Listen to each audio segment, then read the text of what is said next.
Hello, praise lord. బాగున్నారా?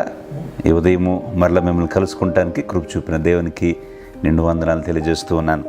కీర్తనలు 27వ అధ్యాయము 1వ వచనంలో ఈ మాట రాయబడి ఉంది. యెహోవా నాకు వెలుగును రక్షణయైనడు, నేను ఎవరికి భయపడను అని కీర్తనకారుడు ప్రశ్నిస్తూ ఉన్నాడు. దేవుడు మనకు వెలుగుగా ఉంటే, రక్షణగా ఉంటే మనం ఎందుకు భయపడాలి? ఎందుకు మనం వెరుస్తాము? దేనికి మనము కంగారు పడతాము? ఆయన మన ప్రాణదుర్గము. అంటే ప్రాణదుర్గం అంటే ప్రాణాన్ని కాపాడేది, ప్రాణంను కాపాడేవాడు దేవుడు.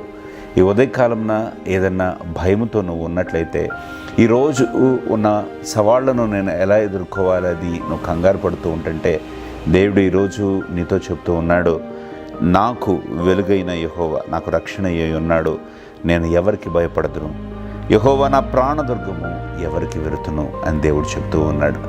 నా ప్రియ సహోదరి సహోదరుడా, ఇదిగో ఈరోజు దేవుడు నీకు ఇటువంటి గొప్ప అభయాన్ని ఇస్తూ ఉన్నాడు.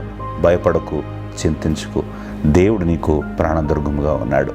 ప్రార్థన చేసుకుందాం. పరిశుద్ధుడా, నీకు వందనాలు. నీ బిడ్డలను జ్ఞాపకం చేసుకొని ఈరోజు వాళ్ళ ప్రతి భయముల్లో దేవా మీరు జయము దయచేసి, దేవా తండ్రి వాళ్ళ పనుల్లో గొప్ప సఫలత దయచేసి కృప చూపించమని యేసు నామమున అడిగి ప్రార్థిస్తున్నాం తండ్రి.